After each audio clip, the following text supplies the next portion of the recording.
Hello everyone, स्वागत है आप सभी का एक बार फिर से। तो ये हमारा वीडियो नंबर 2 है। इससे पहले मैंने पार्ट 1 अपलोड किया जहाँ पर हमने 15 क्वेश्चंस जो है डिस्कस किया बहुत अच्छे से, और यहाँ पर मैं बाकी के जो 15 क्वेश्चंस हैं गाइस वो डिस्कस करूँगी, क्योंकि एक्चुअली मैं अभी अपने घर से थोड़ा बाहर हूँ, मैं आउट ऑफ दिल्ली हूँ, तो मैं ऐसे एरिया में हूँ जहाँ पर नेटवर्क का बहुत थोड़ा प्रॉब्लम है, इसलिए मैं आप लोगों को लॉन्ग वीडियोस नहीं दे पा रही हूँ और इसलिए वीडियो की कॉन्टिन्यूटी भी नहीं हो पा रही है। ठीक है, तो इसीलिए जो भी वीडियो मैं लाऊंगी वो बहुत शॉर्ट होंगी, पार्ट्स में वीडियो होंगी, ताकि आप लोगों को मैं कंटेंट भी जो है वो देती रहूँ। ठीक है, तो स्टार्ट करते हैं हम वीडियो को। इससे पहले पार्ट 1 अगर आपने नहीं देखा होगा तो आप उस पार्ट को ज़रूर देखिएगा। लिंक आपको वीडियो के कमेंट सेक्शन में मैं पिन कर दूंगी, वहाँ से जा करके आप पार्ट 1 देखिएगा, उसके बाद आप पार्ट 2 देख सकते हो। ठीक है, इसके अलावा टेलीग्राम ग्रुप अगर आपको ज्वाइन करना है तो उसका भी लिंक आपको मिल जाएगा। ठीक है, तो अब हम अपने सेशन को स्टार्ट करते हैं। हमने 15 क्वेश्चन डिस्कस कर लिया था और अब हम 16 से स्टार्ट करेंगे। ठीक है, सो क्वेश्चन नंबर 16 आता है, functional grammar refers to. Functional grammar कौन सी ग्रामर होती है? Learning grammar in isolation. क्या आप ग्रामर को आइसोलेशन में सिखाते हैं? Learning grammar by knowing the technicalities of language.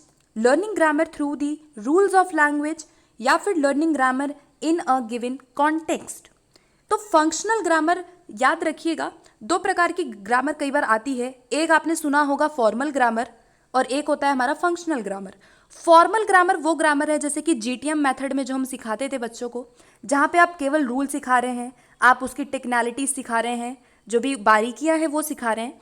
तो जब उस प्रकार की ग्रामर होती है जहाँ पे रूल्स पे ज़्यादा फोकस किया जाता है, मेमोराइजेशन पे ज़्यादा फोकस किया जाता है, इस प्रकार की ग्रामर होती है फॉर्मल ग्रामर। यहाँ पे हमसे पूछा क्या गया है? Functional grammar. तो फंक्शनल हमेशा अच्छा माना जाता है, याद रखना, जहाँ पर आप ग्रामर सिखा तो रहे हैं लेकिन आप उसको केवल रूल से ना सिखा करके उसके यूज से ज़्यादा सिखा रहे हैं। तो जहाँ पे भी बच्चा ग्रामर को यूज़ कर रहा है, कॉन्टेक्चुअल यूज़ कर रहा है, यानी संदर्भ में स्थिति के अनुसार सीख रहा है, रियल लाइफ से कनेक्ट होकर के सीख रहा है, वो फंक्शनल तरीका होता है। तो यहाँ पर option number D will be right answer. अगला क्वेश्चन देखते हैं। नेक्स्ट आता है, second language acquisition is more effective when it. जो सेकेंड लैंग्वेज एक्विजिशन है वो ज़्यादा इफेक्टिव होगा, कब होगा? जब आप केवल सेल्फ स्टडी में इन्वॉल्व करेंगे बच्चों को। सेकेंड है, when it is used as the basis for discussing grammatical concept, या फिर प्रैक्टिस करवाएंगे आप सिचुएशंस में जो कि बच्चों से बहुत फैमिलियर होगा। तो यहाँ पर सी वाला ऑप्शन हमें बिल्कुल अभी तक सही लग रहा है। और जो डी वाला ऑप्शन है वहाँ पे ये कहा गया कि जहाँ पर टीचर जो है वो पीरियोडिक रिवीजन करवाएगा, टीचर जो है बच्चों को रिवाइज करवाएगा ज़्यादा से ज़्यादा। तो सबसे बेस्ट तरीका सेकेंड लैंग्वेज को सीखने का क्या होगा? जहाँ पर आप उस भाषा को प्रैक्टिस करवाएंगे, यूज़ करवाएंगे ऐसे सिचुएशन में जो बच्चों से फैमिलियर हो, यानी कि आप कॉन्टेक्चुअली यहाँ पर सिखाएंगे। यहाँ पे भी किसकी बात हो रही है? कॉन्टेक्स्ट की बात हो रही है। ठीक है, तो यहाँ पे C will be right answer. अगला प्रश्न देखते हैं, which of the following is not the principle of language teaching. Principle इसमें से कौन सा नहीं है? नॉट वाला आपसे पूछा गया है। Principle of motivation and interest, principle of review, principle of gradation, principle of individual difference. तो यहाँ पर बहुत अच्छा क्वेश्चन है, नॉट वाला पूछा गया है, तो करेक्ट आंसर इसका क्या बनेगा? प्रिंसिपल ऑफ रिव्यू जो है कोई लैंग्वेज का प्रिंसिपल नहीं माना जाता। मोटिवेशन बिल्कुल है, अभिप्रेरणा का सिद्धांत। आप बच्चों के अंदर इंटरेस्ट को क्रिएट करेंगे, बच्चों को आप मोटिवेट करेंगे। आप यहाँ पे ग्रेडेशन से बच्चों को सिखाते हैं। ग्रेडेशन में हमारा जो है एक तो आपका ग्रुपिंग आ जाता है, ठीक है, ग्रुपिंग जहाँ पे lexical grouping, grammatical grouping, semantic grouping आ जाती है, और एक होता है हमारा सीक्वेंसिंग, जहाँ पे आप बच्चों को सीक्वेंस में क्रम से सिखाते हैं। तो ये ग्रेडेशन में दो चीज़ें आती हैं। और इंडिविजुअल डिफरेंस भी बहुत इंपॉर्टेंट प्रिंसिपल है, चाहे आप कोई भी चीज़ सिखाएं तो आप व्यक्तिगत भिन्नताओं का ध्यान रखते हैं। लेकिन जो बी है, रिव्यू, कोई भी प्रिंसिपल हमारा यहाँ नहीं होगा। ओके, अगला प्रश्न देखते हैं। नेक्स्ट है, text book method is also known as. Text book method को हम और किस मेथड के नाम से जानते हैं?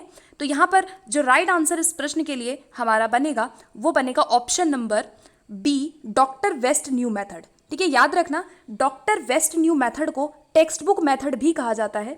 ये डेवलप किसके द्वारा किया गया था? डॉक्टर वेस्ट ने इसको डेवलप किया था, और यहाँ पर सबसे ज़्यादा फोकस किस पे किया जाता है, रीडिंग पे फोकस किया जाता है। डॉक्टर वेस्ट न्यू मेथड में डॉक्टर वेस्ट ने ये कहा कि आप बच्चों को रीडिंग पे बहुत ज़्यादा फोकस करेंगे।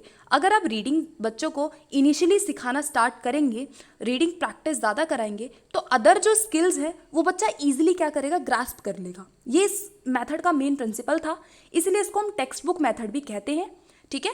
और डॉक्टर वेस्ट न्यू मेथड भी इसे कहते हैं। डॉक्टर वेस्ट ने इसको दिया था, ये याद रखिएगा आप लोग, ठीक है। इसके अलावा बाइलिंगुअल मेथड किसने दिया, CJ डॉटसन ने, याद रखना डॉटसन ने दिया, जहाँ पे आप मदर टंग का यूज़ भी कर रहे हैं, टारगेट लैंग्वेज का भी यूज़ कर रहे हैं। GTM सबसे ओल्डेस्ट मेथड है, ये आपको पता ही होगा। क्लासिकल मेथड है, क्लासिकल लैंग्वेजेस को सिखाया जाता है। और स्ट्रक्चरल मेथड में आप सिलेक्शन एंड ग्रेडेशन करते हैं। तो ये सारे मेथड्स एंड अप्रोचेस आपको याद रखने हैं, ठीक है। अगला प्रश्न देखते हैं। नेक्स्ट है, a teacher find some learners very weak in grammar, what is step he or she will take to improve their level. अगर बच्चे वीक हैं ग्रामर में तो क्या स्टेप टीचर लेगा, आप उनको सप्लीमेंट्री दे देंगे, एक्सरसाइज दे देंगे ग्रामर की, आप डायग्नोस करेंगे, पहले रेमेडी करेंगे, आप उनको बुक सजेस्ट करेंगे ग्रामर को इम्प्रूव करने के लिए, या आप पहले से बेहतर उनको पढ़ाना स्टार्ट करेंगे। सो गाइज यहाँ पे देखो, कोई भी टीचर अगर पढ़ा रहा है तो वो अपना बेस्ट ही देता है।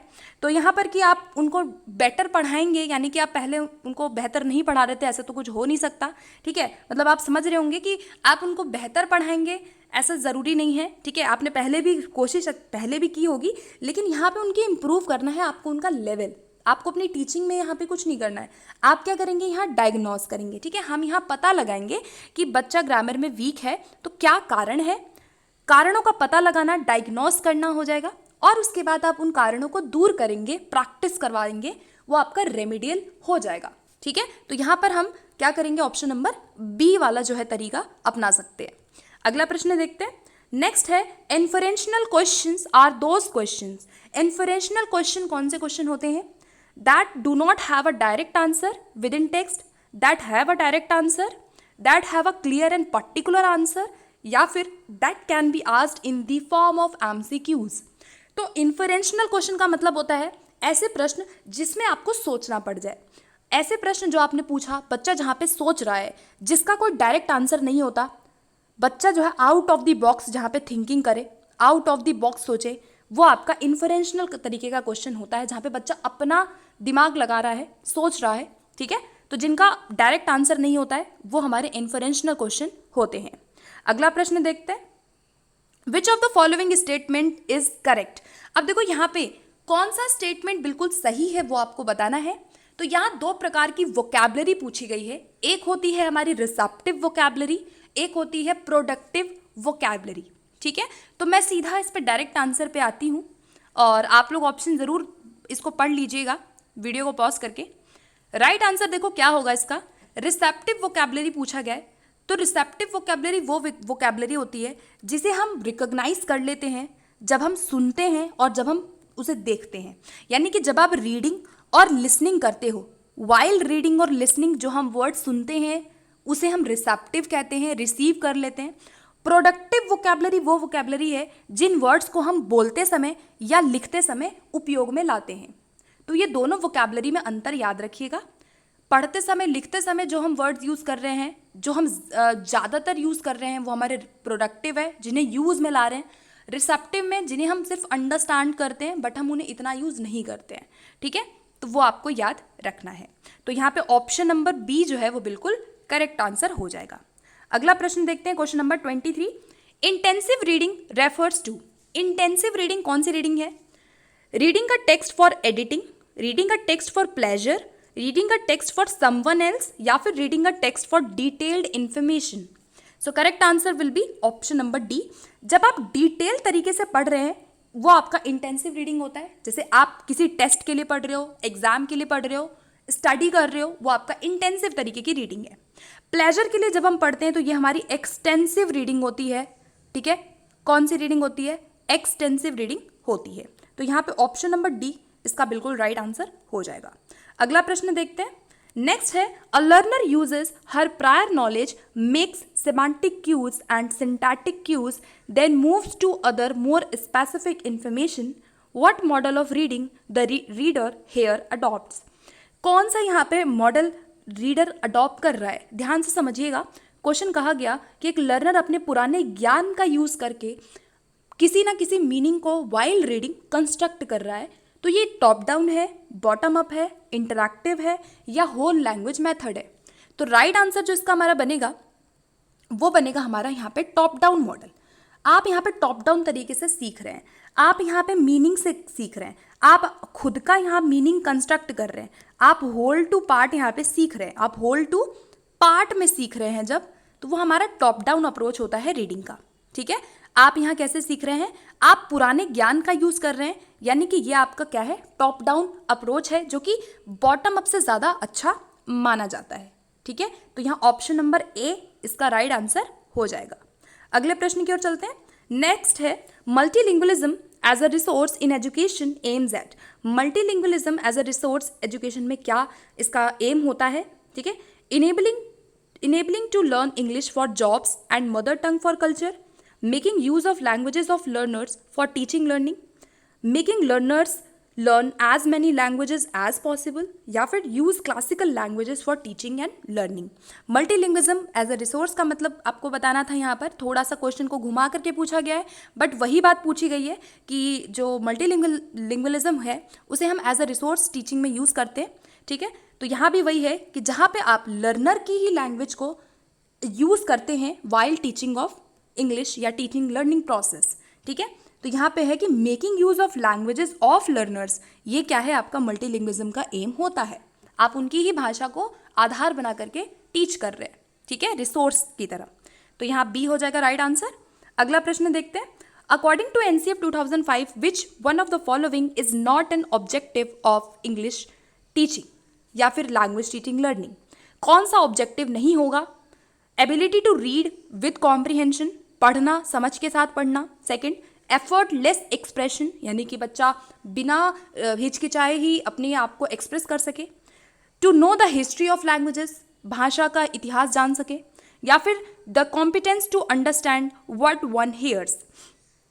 तो यहाँ पर देखो क्या है कि जो ऑब्जेक्टिव नहीं है वो आपको बताना है। सारे ही जो आपके ऑप्शन हैं वो सही हो सकते हैं, लेकिन सबसे जो लीस्ट वाला है वो आपको बताना है।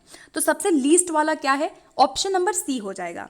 एनसीएफ ये कहता है कि आप रीड कर रहे हैं तो आप समझ के साथ रीड करेंगे। कॉम्प्रीहेंशन करना बहुत इंपॉर्टेंट है।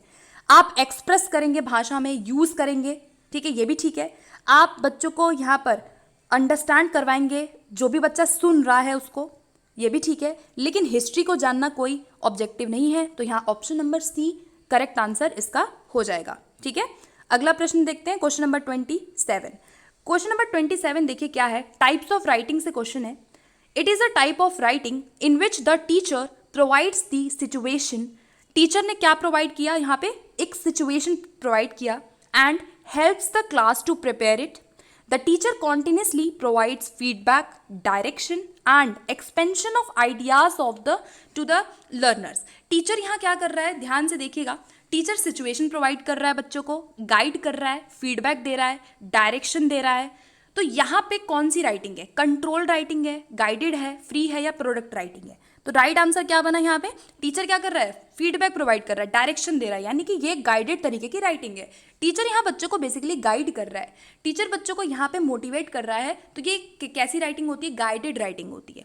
कंट्रोल राइटिंग वो राइटिंग है, जैसे कि मान लीजिए मैंने यहाँ पे ABC दे दिया तो बच्चा यहाँ लिखेगा देख देख के, ये कंट्रोल तरीके की राइटिंग है। ठीक है, फ्री राइटिंग क्या है, जब बच्चा खुद से लिख रहा है, जैसे कि डायरी लिखना, फ्री राइटिंग। प्रोडक्ट राइटिंग होती है जहाँ पे आप बुक लिख रहे हैं, मान लीजिए कोई राइटर है वो बुक लिखता है तो वो एक प्रोडक्ट राइटिंग हो गई। ठीक है, तो ये सारी चीज़ें हैं। और गाइडेड राइटिंग वो राइटिंग है जहाँ पे टीचर बच्चों को कहीं ना कहीं हेल्प दे रहा है, क्यूज दे रहा है, उनको एग्जाम्पल्स दे रहा है, वो गाइडेड राइटिंग होती है। तो ये चारों ही क्या है, राइटिंग के टाइप्स हैं। ओके, चलिए अगले प्रश्न की ओर चलते हैं। नेक्स्ट है process approach of writing. Writing का प्रोसेस बताना है, यानी कि राइटिंग में क्या क्या स्टेप्स होते हैं जब हम लिखते हैं कोई भी चीज़। तो फटाफट से देखते हैं। सबसे पहले हम ब्रेनस्टॉर्मिंग करते हैं, उसके बाद आप यहाँ पे आउटलाइन करते हैं, ड्राफ्टिंग करते हैं, रिवाइज करते हैं, प्रूफ रीड करते हैं। तो यहाँ पर जो राइट सीक्वेंस बनेगा ना, वो बनेगा ऑप्शन नंबर सी वाला। ठीक है, यहाँ पे हम फर्स्ट ड्राफ्ट लिखते ही फाइनल राइटिंग नहीं करते हैं, बीच में एडिटिंग का बहुत काम होता है। सबसे पहले आप ब्रेनस्टॉर्म करेंगे, आइडियाज़ को सोचेंगे, उसके बाद आप आउटलाइन बनाएंगे कि आपको क्या लिखना है, फिर आप उसको लिखेंगे। ड्राफ्टिंग का मतलब है कि आप उसको रफली लिख लेंगे। उसके बाद आप उसको देखेंगे, रिवाइज करेंगे कि आपने क्या लिखा है। फिर अगर कोई गलती है तो वहाँ पे आप प्रूफ रीडिंग करते हैं। प्रूफ रीडिंग को हम एडिटिंग भी कह सकते हैं, एडिट करते हैं। यहाँ पे आप कोई ग्रामर में मिस्टेक है, कोई वर्ड्स में मिस्टेक है, तो आप प्रूफ रीडिंग करते हैं। उसके बाद फिर से आप उनको सही से लिखते हैं, दोबारा से सही करके, और फाइनल उसके बाद आप उनको पब्लिश कर देते हैं या फाइनल राइटिंग कर देते हैं। तो सही सीक्वेंस जो बनेगा वो बनेगा ऑप्शन नंबर सी वाला। ठीक है, सी वाला सीक्वेंस जो है वो करेक्ट हो जाएगा। अगला देखते हैं, a phoneme is a, phoneme क्या है? लेक्सिकल आइटम है, technique to improve pronunciation, single sound unit या फिर साउंड पैटर्न है। फोनीम क्या है आपका? स्मॉलेस्ट यूनिट ऑफ लैंग्वेज, भाषा की सबसे छोटी इकाई फोनीम होती है।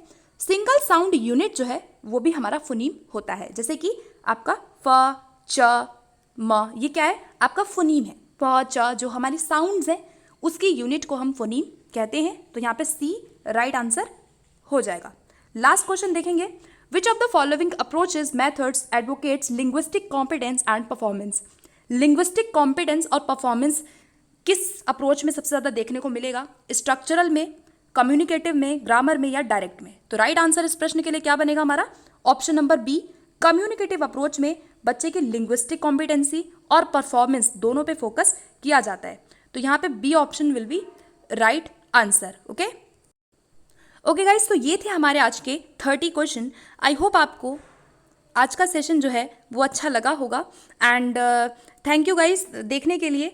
और इसी तरह से मैं पार्ट्स में वीडियोस लाने की पूरी कोशिश करूँगी। लैंग्वेज 1, लैंग्वेज 2 दोनों के लिए ये सेशन इम्पॉर्टेंट था, और स्पेशली लैंग्वेज 1 के लिए इम्पॉर्टेंट था। बाकी मैं अलग अलग सेक्शन वाइज लेकर के आऊँगी जितना भी मुझसे हो पाएगा। ठीक है, तो फिर मिलते हैं अगली वीडियो में। Okay, thank you.